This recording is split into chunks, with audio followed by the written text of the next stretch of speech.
दादा नमस्कार. नमस्कार. आपल्या हनुमान डेअरी फार्म वरती सहर्ष स्वागत आहे. तुमचं पूर्ण नाव आणि परिचय सांगा. माझे नाव मनोज नवनाथराव देशमुख, राहणार तरोडा बुजुर्ग, तालुका जिल्हा नांदेड. तुम्ही आज सकाळी आपल्या डेअरी फार्म वरती आला.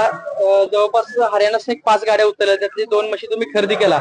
म्हशीची क्वालिटी कशी वाटली, म्हशीचा रेट कसा वाटला, इथं आल्यानंतर तुम्हाला व्यवहार आपला कसा वाटला? रेट एकदम वाजवी वाटला आणि क्वालिटी पण आमच्या तिकडच्या कंपॅरिझन मध्ये खूप सुंदर वाटली. तर आम्ही तुमच्यावर एक विश्वास ठेवून एकदाही दूध न चेक करता म्हशी घेऊन जात आहोत. साहेब आज सकाळी तर आलेलं होतं. म्हशीचं दूध आम्ही सांगितलं होतं तुम्ही 2 दिवस राहा, 4 दिवस राहा, इथं राहण्याची सगळी सोय आहे. तरी तिने एक टाइमिंग न दूध चेक करता आज आपली म्हशी 2 घेऊन जात आहेत. आपल्या डेअरी फार्म वरती त्यांचा पूर्ण विश्वास आणि हे बघून मी त्यांचं मनापासून आभारी मानतो की आपल्या इथं आल्यानंतर तुम्ही एक एवढा आमचा विश्वास ठेवला. आणि आमची इच्छा होती तुम्ही थांबून आज संध्याकाळी दूध बघून राहून जावा ही आमची इच्छा होती. बरोबर आहे. तुमचे शब्द आम्ही एवढे ऐकले की मला विश्वास ठेवायची गरज नाही. तुमच्या शब्दावर विश्वास ठेवला आम्ही.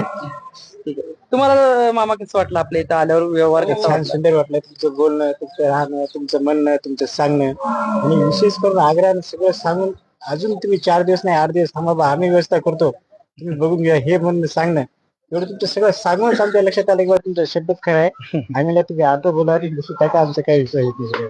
चालतंय, तुमच्या पुढील वाटतं शुभेच्छा.